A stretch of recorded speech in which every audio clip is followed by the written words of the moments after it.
قال تعالى: الذي خلق الموت والحياة ليبلوكم أيكم أحسن عملا। শ্রদ্ধেয় সম্মানিত ও স্নেহের বয়োজ্যেষ্ঠ বৈকনিষ্ঠ শ্রোতামণ্ডলী, সকল প্রশংসা রব্বুল আলামিনের জন্য। আমরা আল্লাহ রব্বুল আলামিনের প্রশংসা জ্ঞাপনার্থী বলি আলহামদুলিল্লাহ।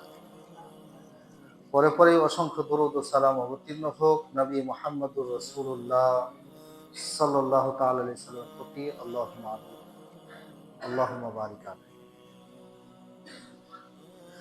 খুতবায়ে মাসনুনা তথা আল্লাহর সংক্ষিপ্ত প্রশংসা ও নবী সাল্লাল্লাহু তাআলা আলাইহি সাল্লামের প্রতি দরুদ ও সালামের পর পবিত্র কোরআন হতে ছোট্ট একটি আয়াত পরিবেশন করেছি। আয়াত অংশটি হচ্ছে সূরা আল মুলক, সূরা নম্বর 67, আয়াত নম্বর 2। এই আয়াতটিকে সামনে রেখে আমি যে বিষয়টি নিয়ে আলোকপাত করব, যে আমরা যে মাসে তথা আরবি মাসে অবস্থান করছি সে মাসটি হচ্ছে শাবান মাস। এই শাবান মাস সম্পর্কে ধারাবাহিক দুটি আলোচনা হয়েছে, আজকে তৃতীয় আলোচনা। শাবান মাসের গুরুত্ব সম্পর্কে, মধ্য শাবান সম্পর্কে আমরা আলোচনা শুনেছিলাম। আজকে শাবানের শেষ তারিখগুলি সম্পর্কে আলোচনা শুনব।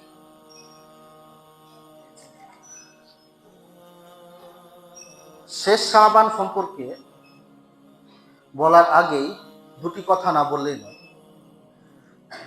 যে আল্লাহ রাব্বুল আলামিন আমাদেরকে যে সকল নির্দেশনা দিয়েছেন, যেমন ভাবে দিয়েছেন সেভাবেই আমাদের মান্য করতে। তিনি আমাদেরকে সৎ আমল করার নির্দেশ দিয়েছেন। আমরা মুমিন, ঈমান আনয়ন করেছি। ঈমান আনয়নের পরেই আমাদের কর্ম হচ্ছে যে সৎ কর্ম করা। সৎকর্ম কাকে বলে? সৎকর্ম কাকে বলা হয় এ বিষয়টি আপনাদের সামনে একটু লক্ষ্য রাখবো, আপনাদের সামনে তুলে ধরব। যে অনেকেই ভালো কর্ম মনে করে সে নিজের ইচ্ছা মতো আমল করে। কোরআনে ও হাদিসে এইভাবে বর্ণিত হয়। আমি এর আগেও বিষয়গুলি তুলে ধরেছি। আল্লাহ রাব্বুল আলামিন এই আয়াতটির মধ্যে যে আয়াতটি আপনাদের সামনে পরিবেশন করলাম তাতে কথাই উল্লেখ করছেন, ওয়াল্লাযী খালাকাল মাউতা ওয়াল হায়াতা লিয়াবলুয়াকুম আইয়ুকুম আহসানু আমালা। আল্লাহ তিনি সেই সত্তা যিনি তোমাদের জীবন এবং মরণ সৃষ্টি করেছেন। কেন মরণ ও জীবন কেন সৃষ্টি করলেন? তার একমাত্র উদ্দেশ্য হচ্ছে লিয়াবলুয়াকুম আইয়ুকুম আহসানু আমালা। তোমাদেরকে তিনি পরীক্ষা করবেন যে তোমরা ভালো আমল করছো। এ দুনিয়ার বুকে আমাদেরকে প্রেরণ করেছেন। আমাদের যে সময়, আমাদের পুরো জীবনটাই আমাদের সময়। এর আগের জুমাতে বলেছি, পুরো জীবনটা সম্পর্কে তিনি দেখবেন যে আমরা ভালো কাজ করছি কিনা, এটা দেখার জন্য আল্লাহ সৃষ্টি করেছেন। কিন্তু দুনিয়া হচ্ছে এক লোভনীয় বস্তু, দুনিয়া এক চাকচিক্যময় বস্তু। এর মধ্যে আমরা পেশে যাচ্ছি না তো, এটা আল্লাহ দেখবে যে আমার নির্দেশ অনুসারে কাজ করছে না করছে না। না এই দুনিয়ার লোভনীয় ধোকার এই দুনিয়াতে সে ফেসে যাচ্ছে। নবী মুহাম্মদুর রাসূলুল্লাহ সাল্লাল্লাহু তাআলা আলাইহি সাল্লাম এই দুনিয়া সম্পর্কে আলোচনা করতে গিয়ে এক পর্যায়ে বলছেন, আক দুনিয়া হুলুওয়াতুন খাদিরাতুন ফা ইন্নাল্লাহা মুস্তাখলিফুকুম ফায়ানজুরা কাইফা তা'মালুন ফাত্তাকুদ দুনিয়া ওয়াত্তাকুন নিসা। রাসূলুল্লাহ সাল্লাল্লাহু তাআলা আলাইহি সাল্লাম বলছেন, দুনিয়াটি হচ্ছে সুমিষ্ট লোভনীয় বস্তু, খাদিরাতুন চাকচিক্যময় দর্শনীয় বস্তু। দুনিয়ার মায়া মমতা মানুষ জড়িয়ে যায়, এ দুনিয়ার ধোকায় মানুষ পড়ে যায়। এ দুনিয়াতেই তোমাদের প্রেরণ করেছে। আল্লাহ রাব্বুল আলামিন, আল্লাহ রাসূল বলছেন, ইন্নাল্লাহা মুস্তাখলিফাকুম, আর আল্লাহ রাব্বুল আলামিন তোমাদেরকে এই দুনিয়ারই প্রতিনিধি করে পাঠিয়েছেন। কেন পাঠিয়েছেন? ফায়ানদুরা কাইফা তা'মালুন, যে তোমরা কেমন আমল করছো এটা আল্লাহ দেখবেন বলে। ফাত্তাকুদ দুনিয়া, অতএব দুনিয়া থেকে সাবধান। এই কথা আলোচনা করতে গিয়ে রাসূলুল্লাহ সাল্লাল্লাহু আলাইহি ওয়াসাল্লাম বলেছেন ওয়াত্তাকুন নিসা, এবং নারীদের থেকেও সাবধান থাকো, কারণ নারীদের চক্রান্ত করে মানুষ বিপথে অগ্রগামী হয়। বলা বাহুল্য যে আল্লাহ রাব্বুল আলামিন আমাদেরকে এই দুনিয়ায় প্রেরণ করেছেন ভালো কাজ করার জন্য। যে আয়াতটি আপনাদের সামনে তুলে ধরলাম, সে আয়াতে আল্লাহ রাব্বুল আলামিন বলেননি লিয়াবলুয়াকুম আইয়ুকুম আকসারু আমালা, যে আমি তোমাদের বেশি কাজ দেখব এই জন্যই এই দুনিয়ার বুকে প্রেরণ করেছি, এমনটি না। বেশি কাজ আল্লাহ দেখতে চান না, কাজটা ভালো কিনা এটা দেখতে চান। আমি যে কাজটা করব সেটা আমার কোয়ালিটি কি ধরনের আছে, কোয়ান্টিটি আল্লাহ দেখতে চান, কোয়ালিটি দেখতে চান, ভালো আমি কাজটা করেছি কিনা। কাজ যদি ভালো না হয়, অঢেল কাজ করে কোনো লাভ হবে না। ভালো কাজ কি করে জানবো যে এটা ভালো কাজ? কি করে জানবো যে এটা ভালো কাজ? মানুষ যদি মনে করে নিজের মতো করে আমি কোরআনকে বুঝবো, তাহলে সে বুঝতে পারবে। কোরআন যার উপরে নাজিল হয়েছে সে সবচাইতে বেশি ভালো জানেন যে কোরআনের ভাবার্থ কি। যাদের সময়ে নাজিল হয়েছে তিনারা ভালো করে জানেন যে কোরআন কি বুঝাতে চেয়েছে। যারা আমরা অনেকেই হাদিসকে অস্বীকার করছে আর এই কোরআন থেকে দূরে সরে যাচ্ছে কোরআন না বুঝার কারণে। রাসূলুল্লাহ সাল্লাল্লাহু আলাইহি ওয়াসাল্লামের উপরে কোরআন নাযিল হয়েছে, রাসূলুল্লাহ সাল্লাল্লাহু আলাইহি ওয়াসাল্লাম সবচেয়ে বেশি ভালো জানেন যে কোরআন কি ধরনের নির্দেশনা দিয়েছে, তিনি যেভাবে চলতে বলেছেন সেভাবে চলতে। যাদের সময়ে নাযিল হয়েছেন সে সকল সাহাবায়ে কেরামরা জানেন যে কোন আয়াতটা কোন প্রসঙ্গে নাযিল হয়েছে। যারা হাদিস অস্বীকার করে তারা একটি অজুহাত দেয়। আমি গত জুমাতে একটি আলোচনা করেছিলাম যে হাদিসের মধ্যে দুর্বলতা এবং বিশুদ্ধতা এর একটি লড়াই আছে, যার কারণে হাদিস মানব না। তেমনি আরেকটা তারা যুক্তি পেশ করে, আরেকটা তারা অজুহাত দেয় যে এই হাদিসের মধ্যে অনেক এমন হাদিস আছে যে এক হাদিস অপর হাদিসের বিরোধী। আজকে আপনাদের সামনে যে বিষয় নিয়ে আমি আলোচনা করছি, দুটি হাদিস পেশ করব, আর দুটি হাদিসের বাহ্যিক দৃষ্টিকোণে মনে হবে দুটো হাদিস বিরোধী হাদিস, কিন্তু আসলে বিরোধী নয়। এই যে বিরোধী নয় এটা আমরা কি করে বুঝবো? যে সেই যাদের উপরে রাসূলুল্লাহ সাল্লাল্লাহু আলাইহি ওয়াসাল্লাম যাদেরকে লক্ষ্য করে রাসূলুল্লাহ সাল্লাল্লাহু আলাইহি ওয়াসাল্লাম হাদিসগুলো বলেছেন, সেই যুগ যারা ছিলেন বা তাদের নিকটবর্তী যারা ছিলেন তাদের থেকে আমরা বুঝতে পারবো যে হাদিসটা কোন প্রসঙ্গে বলা হয়েছে, তাহলে হাদিসের মধ্যে বিরোধ থাকবে না। আমি বুঝাতে চাইছিলাম যে কোরআনও বুঝতে হলে সেই রাসূলুল্লাহ সাল্লাল্লাহু আলাইহি ওয়াসাল্লাম কিভাবে বুঝাতে চেয়েছেন, সাহাবায়ে কেরাম কিভাবে বুঝেছেন, সাহাবাদের কাছাকাছি তাবেঈরা কিভাবে বুঝেছেন, তাবেঈদের কাছাকাছি তাবেঈরা কিভাবে বুঝেছেন, তাদের বুঝে আমাদের বুঝতে হবে। কারণ তাদের উপরে কোরআন নাযিল হয়েছে, তাদেরকে লক্ষ্য করে রাসূলুল্লাহ সাল্লাল্লাহু আলাইহি ওয়াসাল্লাম হাদিসে এই কথাগুলি বলেছেন। এদেরকে বলা হয় সালফে সালেহীন। সালাফদের বুঝার অনুপাতে বুঝতে হবে।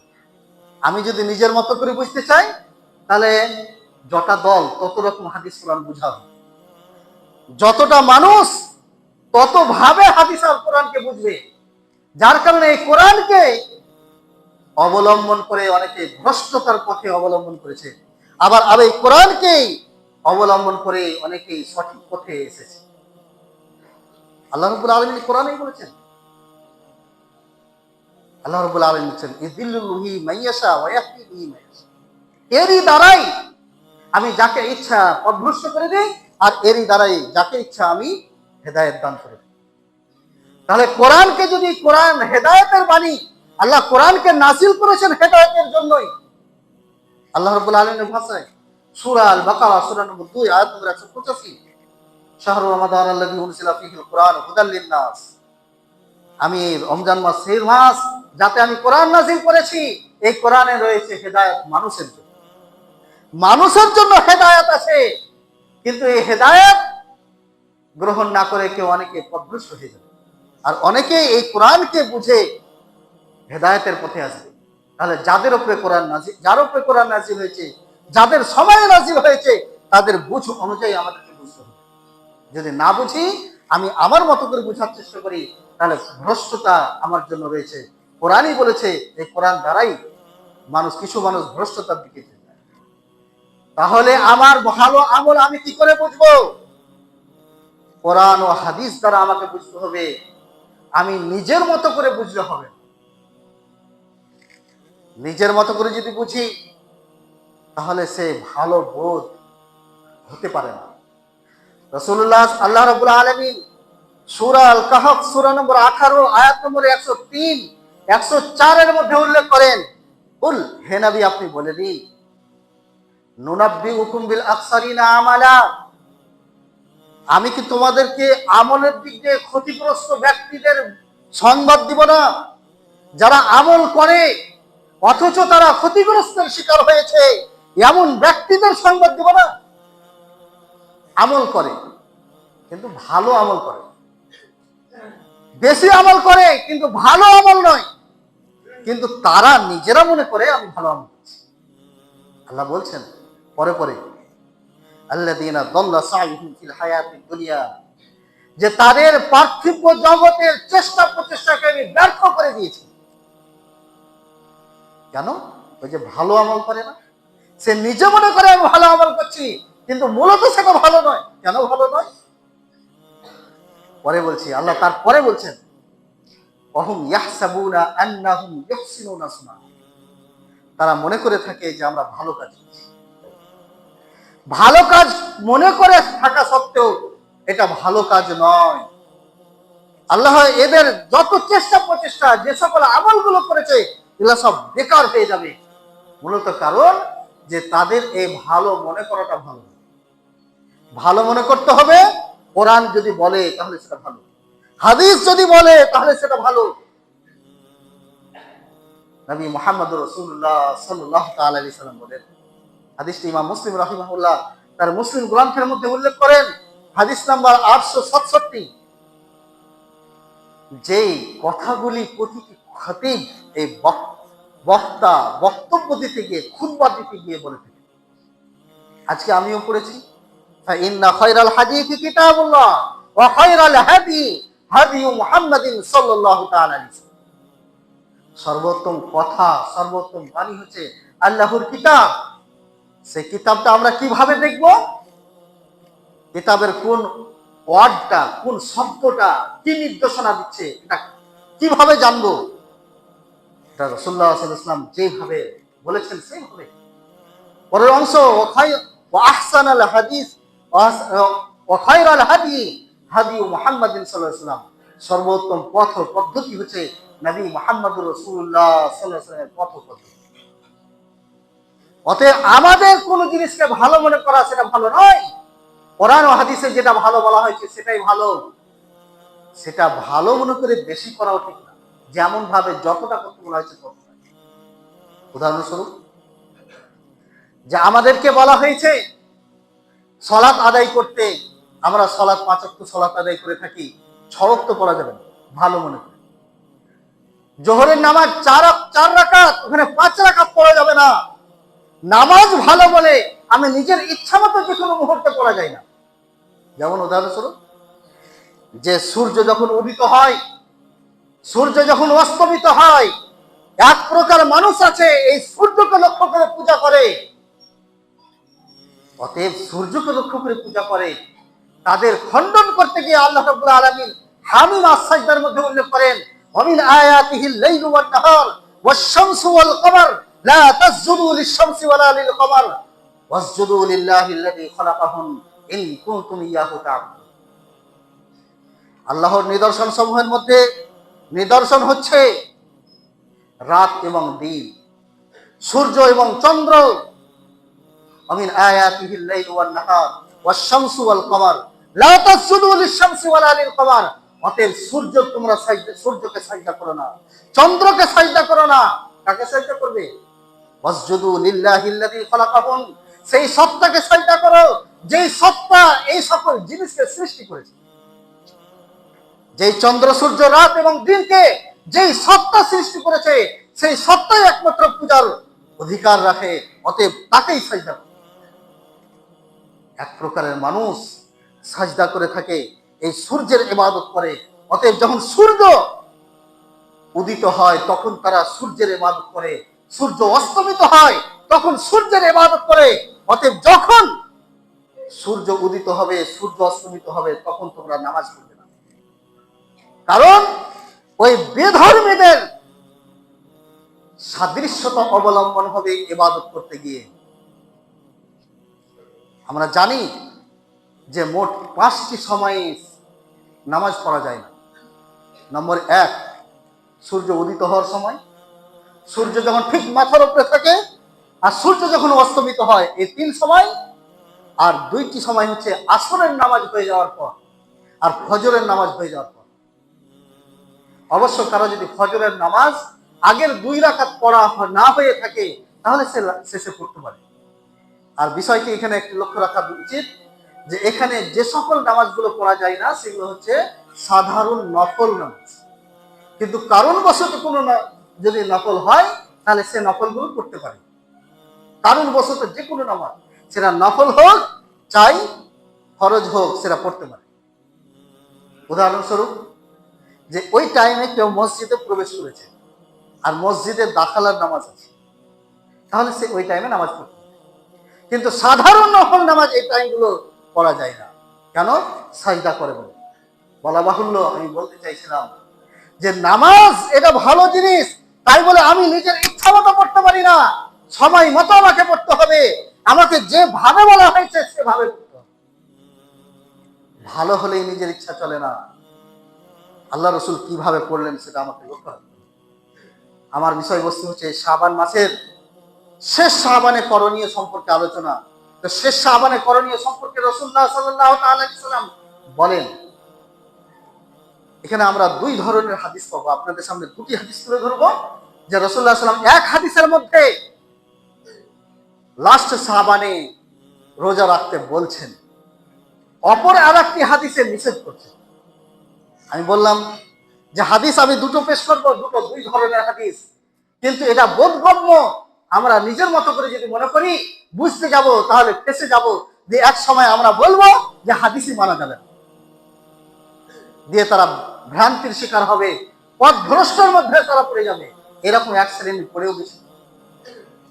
কিন্তু বুঝতে হবে আমাদের হাদিস 2 হাদিসের মধ্যে যে এর মধ্যে সমন্বয় সাধন কিভাবে করা উচিত, মুহাদ্দিসিন ইকরাম সালাফগণ তা উল্লেখ করেছেন। 2টি হাদিস 2 ধরনের। তো এটা কোন প্রসঙ্গে কোন হাদিস দুটি একটু লক্ষ্য রাখা উচিত। আমরা আমাদের মতো করে বুঝতে গেলে হাদিসকে অস্বীকার করে বসবো। আর এটাও ভাবা উচিত যে এই 2টি হাদিসে 2 ধরনের কথা বলছে। অতএব একটি হাদিসে সিয়াম রাখতে নিষেধ করছেন। সিয়াম ভালো জিনিস, তাই বলে আমি নিজের ইচ্ছা মতো সিয়াম রাখতে পারি না। যেভাবে আল্লাহ রাব্বুল আলামিন সিয়াম রাখতে বলেছেন সেভাবে রাখতে হবে। যেমন একটু আগে বোঝাচ্ছিলাম যে নামাজ ভালো জিনিস বলে আমি নিজের ইচ্ছা মতো রাখতে পারি না। যেটা কোরআন ও হাদিসে আছে সেটাই ভালো, আমি নিজে ভালো মনে করলে সেটা ভালো হয় না। হাদিস দুটি এই। নম্বর 1, মুসলিম শরীফের 1082 নম্বর হাদিস। হাদিসটি আবু হুরায়রা রাদিয়াল্লাহু তাআলা আনহু থেকে বর্ণিত। তিনি বলেন রাসূলুল্লাহ সাল্লাল্লাহু আলাইহি ওয়াসাল্লাম থেকে যে قال রাসূলুল্লাহ সাল্লাল্লাহু আলাইহি ওয়াসাল্লাম বলেছেন, লা তুকদ্দিমু রমাদান বিয়াউমিন আও ইয়াউমাইন, যে তোমরা রমজান মাসের 1-2 দিন আগে সিয়াম রাখবে না। আল্লাহ রাসূল এখানে নিষেধ করলেন। তবে সেই ব্যক্তিরা সিয়াম রাখতে পারে। হাদিসের পরের অংশে আল্লাহ রাসূল বলছেন, ইল্লা মান কানা ইয়াসুমু সাওমান ফালিয়াসুম, যে ব্যক্তি আগে থেকেই সিয়াম রেখে আসছে সে রাখতে পারে। আগে থেকে রেখে আসছে, এর ব্যাখ্যা আমি একটু পরে বলছি। প্রথম এই হাদিসের প্রথম অংশে রাসূলুল্লাহ সাল্লাল্লাহু তাআলা আলাইহি সাল্লাম রমজানের 1-2 দিন আগে সিয়াম রাখতে নিষেধ করেছেন। প্রসঙ্গটি হচ্ছে এই, কেউ যদি রমজান মাস এসে গেছে এই সন্ধিহানের মধ্যে থেকে 1-2 দিন আগে রোজা রেখে দিল, এই ব্যক্তিকে রাসূলুল্লাহ সাল্লাল্লাহু আলাইহি ওয়াসাল্লাম নিষেধ করছেন যে তুমি সিয়াম রাখবে না।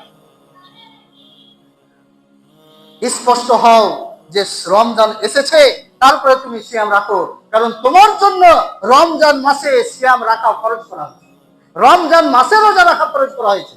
আল্লাহ রাব্বুল আলামিনের ভাষায় সূরা আল বাকারা সূরা নম্বর 2 আয়াত নম্বর 185 আল্লাহ রাব্বুল আলামিন বলেন যে ফামান শাহিদা মিনকুমুশ শাহরা ফালিয়াসুমহু, যখন এই রমজান মাসে তোমরা উপস্থিত হয়ে যাবে তখন তোমরা সিয়াম রাখবে।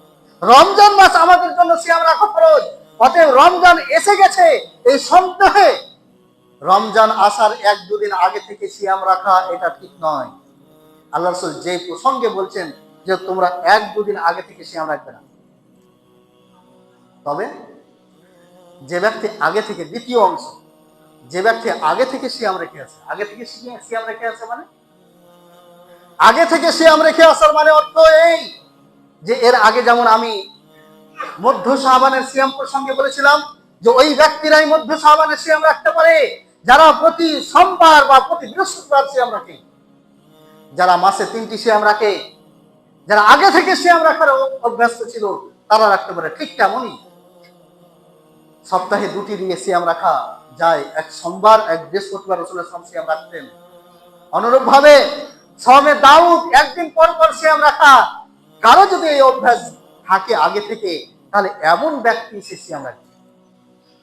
বা এই শাবান মাসের প্রথম সপ্তাহে আমি আলোচনা করেছিলাম যে সারাটা মাস রাসূলুল্লাহ সাল্লাল্লাহু আলাইহি ওয়াসাল্লাম শাবান মাসে সিয়াম রাখতেন। অর্থাৎ কেউ যদি মনে করে যে এই শাবান মাসে আমি সিয়াম রাখবো, তাহলে সেই ব্যক্তির জন্য ছাড় আছে। তথা যে ব্যক্তি আগে থেকে সিয়াম রেখে থাকে এমন ব্যক্তি শুধু সিয়াম রাখতে পারবে। তাছাড়া সন্দেহের কারণে যে রমজান মাস এসে গেছে যার কারণে সে 1-2 দিন আগে থেকে সিয়াম রাখবে না, আল্লাহ রাসূল এটা নিষেধ করেছেন। অপর আরেকটি হাদিস, এর বিরোধী আরেকটি হাদিস, ইমরান ইবনে হুসাইন রাদিয়াল্লাহু তাআলা থেকে হাদিসটি বর্ণিত। হাদিসটি ইমাম মুসলিম রাহিমাহুল্লাহ আপনার মুসলিম গ্রন্থে নিয়েছেন 1161 নম্বর হাদিস। আর আগের হাদিসটি এবং এই হাদিসটি বুখারীতেও আছে। মুসলিমের 1161 নম্বর হাদিস ইমরান ইবনে হুসাইন রাদিয়াল্লাহু তাআলা আনহু বর্ণনা করেন যে আন্না রাসূলুল্লাহ সাল্লাল্লাহু তাআলা আলাইহি সাল্লাম ক্বালা লাহু আও লিআখার, যে রাসূলুল্লাহ সাল্লাল্লাহু আলাইহি সাল্লাম ইমরান ইবনে হুসাইনকে বা অন্য একজনকে, অন্য কোন সাহাবীকে বলেছেন, হাল সুমতা মিন সারারি শাবান, তুমি কি শাবান মাসের শেষে সিয়াম রেখেছো? রাসূলুল্লাহ সাল্লাল্লাহু আলাইহি সাল্লাম জিজ্ঞাসাবাদ করছেন তাকে রমজানের মাঝে, রমজানের রোজা চলতে আছে এই মুহূর্তে আল্লাহ রাসূল তাকে জিজ্ঞাসা করছেন যে তুমি কি শাবান মাসের শেষে রোজা রেখেছো? তখন সে বলছেন ক্বালা না, আমি রোজা রাখিনি। তখন রাসূলুল্লাহ সাল্লাল্লাহু আলাইহি ওয়াসাল্লাম তাকে লক্ষ্য করে বলছেন ফাইদা আফতারতা, যখন তুমি রমজানের রোজা শেষ করে ফেলবে, রমজানের রোজা থেকে ফারিগ হয়ে যাবে, রমজানের রোজা ছেড়ে দিবে, তারপরে ফাসুম ইয়াউমাইন, 2 দিন রোজা রেখে, মানে যেই 2 দিন তুমি রোজা রাখনি শাবান মাসের শেষের, সেই 2 দিনের রোজাটি পরবর্তীতে রমজানের পরে রেখে নিবে। আল্লাহ রাসূল কি বোঝাতে চাইছেন যে রমজানের শেষ 2 দিন রোজা রাখা, তোমার রোজা রাখা হয়নি, অতএব তুমি শেষে রেখে দিবে কাজা স্বরূপ, কাজা করে নেবে। কেন কাজা করতে বললেন? তাহলে ওই 2 দিনের রোজার গুরুত্ব আছে। এ ব্যাপারে মুহাদ্দিসিন ইকরাম এই হাদিসের ব্যাখ্যা দিতে গিয়ে বলেছেন যে ওই ব্যক্তির হয় নজরের রোজা ছিল, অর্থাৎ মানতের রোজা ছিল, কিংবা ওই ব্যক্তির আগে থেকে রোজা রাখা অভ্যস্ত ছিল, যার কারণে এমন ব্যক্তিকে রাসূলুল্লাহ সাল্লাল্লাহু তাআলা আলাইহি সাল্লাম বললেন যে তুমি পরে রেখে দিবেন। আল্লাহ রাসূল যেহেতু বলেছেন 1-2 দিন আগে রোজা রাখবে না, যার কারণে সেও সেই 2 দিন আর রোজা রাখেনি, কিন্তু রাসূলুল্লাহ তাকে লক্ষ্য করে বলছেন যে তোমার যখন, তুমি কেন রাখনি, তুমি যদি না রেখেছো তো পরবর্তীতে রেখে দিবে। তাহলে আমরা দুই হাদিস, এক হাদিস আল্লাহ রাসূল নিষেধ করলেন, আর এক হাদিসে রোজা রাখতে বলছেন, দুটি প্রসঙ্গ আলাদা। এই বিষয়গুলো বুঝতে হবে। আমরা হাদিস সম্পর্কেই বুঝলাম না, হাদিসকেই অস্বীকার করে বসলাম, তা চলবে না। হাদিসকে বুঝতে হবে। বুঝতে হবে কাদের মারফতে? নবী মুহাম্মদ রাসূলুল্লাহ সাল্লাল্লাহু আলাইহি ওয়াসাল্লাম যেভাবে হাদিস বুঝিয়েছেন, যেভাবে সাহাবায়ে কেরামরা বুঝেছেন, যেভাবে তাবেঈরা বুঝেছেন, যেভাবে তাবেঈরা বুঝেছেন। যাই হোক, এখন এই দুইটি হাদিস থেকে আমরা যে বিষয়গুলি জানতে পারলাম, তিনটি অবস্থা সম্পর্কে জানা। নম্বর এক, যে কেউ যদি রমজানের নিয়তে, যে রোজার মাস শুরু হয়ে গেছে, রমজান মাস শুরু হয়ে গেছে, ওই জন্য 1-2 দিন আগে থেকে কেউ রোজা রাখে, এই নিয়তে কেউ যদি রোজা রাখে, তো তার জন্য সে রোজা রাখা হারাম হবে, রোজা রাখা যাবে না। রোজা ভালো কাজ, কিন্তু নিজের ইচ্ছা মতো রাখা যাবে না, এই নিয়তে রোজা রাখা হারাম।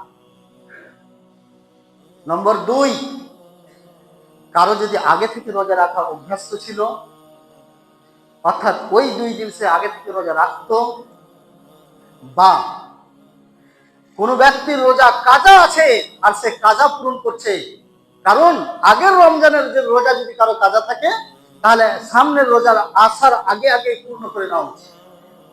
আয়েশা রাদিয়াল্লাহু তাআলা আনহা থেকে বুখারী হাদিস আছে যে রাসূলুল্লাহ সাল্লাল্লাহু আলাইহি ওয়াসাল্লাম তার যে মাসিক চলাকালীন যে সকল রোজাগুলো ভেঙে যেত রমজান মাসে, তো সারা বছর পালন করা সম্ভব হতো না রাসূলুল্লাহ সাল্লাল্লাহু আলাইহি ওয়াসাল্লামের সঙ্গে ব্যস্ত থাকার কারণে, কিন্তু তিনি এই শাবান মাসে এসে রোজাগুলো কাজা করে নিতেন। অতএব কারো যদি গত রমজানের রোজা কাজা থাকে, এমন ব্যক্তি কাজা পূরণ করতে গিয়ে যদি রমজানের 1-2 দিন আগে রোজা রাখে, তো তার রোজা রাখা যেতে পারে। তেমনি কোন ব্যক্তি যদি কাফারা হলে জরিমানা স্বরূপ রোজা। ইসলামে অনেক কিছু বিষয়ের জরিমানা আছে, তো জরিমানার কয়েকটা ধাপ আছে, তার মধ্যে কিছু কিছু জরিমানা আছে যে তাকে 1 মাস বা 2 মাস পর্যন্ত রোজা রাখতে হয়। আমি সে প্রসঙ্গে বলছি না যে কোন কোন জরিমানাতে কি কি রোজা রাখতে হয়। জরিমানার যদি রোজা হয়, এটাকে কাফারা রোজা বলে। কেউ যদি কাফারা রোজা রাখতে শুরু করে, তাহলে এমন ব্যক্তির ধারাবাহিকতা বজায় রাখতে গিয়ে যদি তার রোজাটা রমজানের 1-2 দিন আগে হয়ে যায়, তাহলে তার জন্য সে রোজা রাখা যেতে পারে।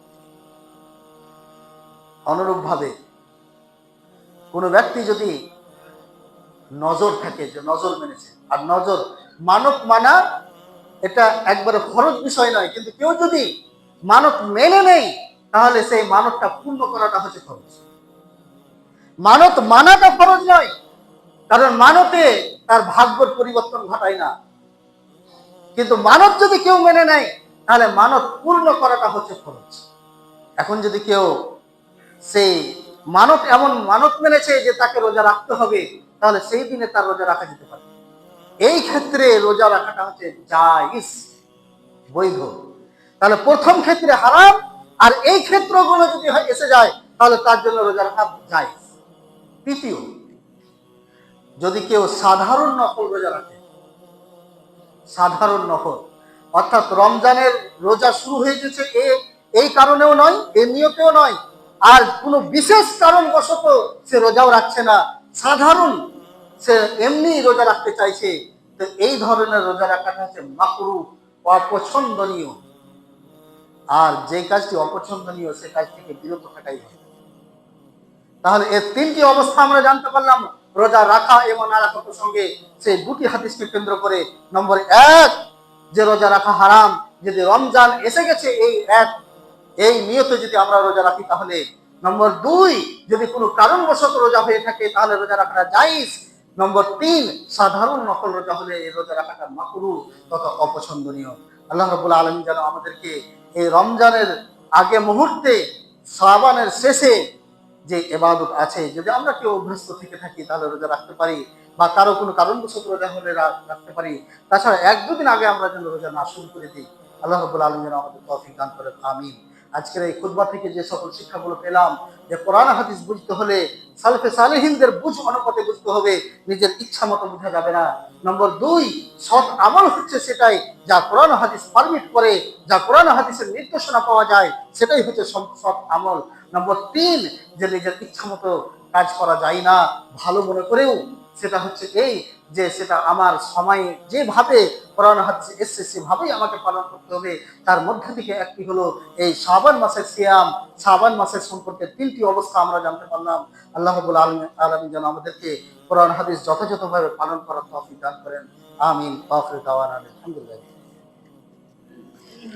ইন্নাল হামদালিল্লাহি নাহমাদুহু ওয়া নুসাল্লি আলা রাসূলিল কারীম ওয়া বা'দ। আউযু বিল্লাহি মিনাশ শাইতানির রাজীম। বিসমিল্লাহির রহমানির রহিম। ফাবাশশির ইবাদ আল্লাযীনা ইয়াসতামিউনা আল-কাওলা ফায়াত্তাবিউনা আহসানা। আল্লাহ বলেন, আমার বান্দাদের সুসংবাদ দিয়ে দাও যারা কথাগুলো খুব মনোযোগ সহকারে শুনে যা উত্তম তার অনুসরণ করে। আজকের আলোচনায় কোরআন ও হাদিস থেকে যতটুকু আলোচনা হয়েছে তা মেনে যেন আমরা সুসংবাদ প্রাপ্ত বান্দা হতে পারি, তৌফিক দান করো। আমিন। ওয়া আখিরু দাওয়ানা আলহামদুলিল্লাহ।